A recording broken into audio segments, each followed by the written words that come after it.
saw this coming. It was early in the morning. Rogers Center was still half asleep. The lights were off, the air was heavy with silence, and even the street outside was quieter than usual. But somewhere deep inside that dome, footsteps echoed. Quiet at first, then louder. And just like that, Toronto was no longer just a stop on BLACKPINK's tour. It became a landmark moment in the Deadline World Tour history. It started with a rumor, not from a major media outlet, not from a press release, just a quiet leak from someone working close to the venue. BLACKPINK's early soundcheck will be public, they whispered. But it's not a regular one. Lisa's bringing something new. Within minutes, fan pages exploded. Theories ran wild. Was it a solo performance? A new choreography? A remix? Or something even deeper? When fans started lining up before sunrise, they didn't come just to hear music. They came chasing curiosity.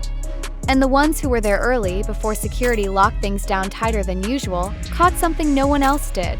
Lisa standing alone on stage in full black rehearsal gear, completely still. And then she moved. Not just moved. Floated. Her footwork was impossibly sharp. Her presence? Unmistakable. No music yet, no lights. Just raw rhythm and instinct. It wasn't even clear if the others were backstage or still at the hotel. But in that moment, Toronto got a glimpse of something even die-hard Blinks had never witnessed before. By mid-morning, Rogers Center was surrounded. Fans camped outside, social media lives silently counting every second, and international fans begging for re-uploads of blurry, pixelated soundcheck footage. But most of the audience missed what happened in those early seconds. Because that wasn't a rehearsal. That was a statement. For Kim Jisoo of BLACKPINK, the Toronto stage marked her first appearance after her brief hiatus. She didn't just return, she reclaimed the stage. When her voice hit during the final vocal balance test, even the sound engineers stopped fiddling with the sliders. They just stood there and listened. Jisoo wasn't singing. She was storytelling. Jennie, on the other hand, surprised everyone by arriving late, but for a reason. She came straight from a closed-door event with a Canadian fashion house rumored to be cooking up a BLACKPINK capsule line exclusive for the North American leg. When she walked on stage, a subtle logo stitched into her rehearsal outfit caught a few fans' eyes. Is this a collab? Is Jennie soft launching something again? And what does it have to do with the tour's Deadline concept?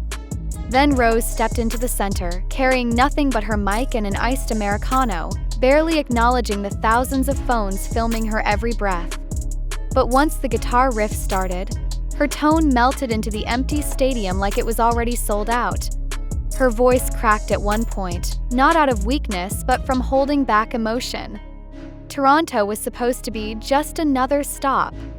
But for Rose, it felt like home. And just when the soundcheck seemed to settle into routine, the lights dimmed again. A single screen behind the stage lit up. No announcement. No words. Just a flashing red sentence. Sound doesn't lie. A remix of Tally kicked in. Not the version from the album. A brand new, unreleased, bass-heavy, EDM-fused version that immediately set off fan theories about an upcoming deluxe release. And then Lisa reappeared. This time in a full red latex rehearsal fit, hair slicked back, eyes locked dead into the camera. But it wasn't her look that made Toronto freeze, it was what she did next. A full 40-second solo choreo never seen before. It wasn't K-pop. It wasn't hip-hop. It was something in between, something primal and electric designed to be viral without trying to be. Every media outlet missed it. Every camera caught it late. But those who saw it in real time knew Lisa was testing something. A new routine? A solo tour teaser? Or even a new era? Halfway through the soundcheck, a teaser beat started playing. Something unrecognizable. Not from BLACKPINK's catalog, but familiar. Fans started humming. Was it a sample from a 90s house track? A demo from a past collab? Even Rose looked confused. Jennie just smirked. And then silence. "Do you guys hear that?" Lisa said into the mic, breaking the fourth wall for the first time. "That's what we're bringing tonight. Toronto, you better not blink." Fans online couldn't stop replaying that quote. The hashtag #DeadlineInnisFerrano trended instantly. Clips of Lisa's mic drop, Jennie's coded outfit, Rose's faltering voice, and Jisoo's raw notes stitched themselves into a viral storm across socials. YouTube Live surged. Social media fan edits exploded. But the ones who stayed through the soundcheck knew tonight's show wasn't going to be a repeat of Goyang, or Chicago, or Bangkok. Toronto was about to witness BLACKPINK unfiltered. As the sun dipped lower and the official concert countdown began, Rogers Center transformed. From above, drones showed a sea of glowing pink lights forming synchronized patterns. Not fan-organized, BLACKPINK's team had quietly installed interactive light zones across the stadium, turning every attendee into part of the visual story. Another first. And when the curtain finally dropped that night, opening with the Deadline Tour's thunderous intro beat, there was no more rehearsal. No more teasing. No more mystery. It was war. The vocals were live. The band arrangement was changed. Even the transitions between songs had been redesigned for this stop. Instead of just performing, BLACKPINK was rewriting how a K-pop concert is experienced. By the time they reached the third set, something unexpected happened. Lisa walked off stage. No cue. No signal. Just walked.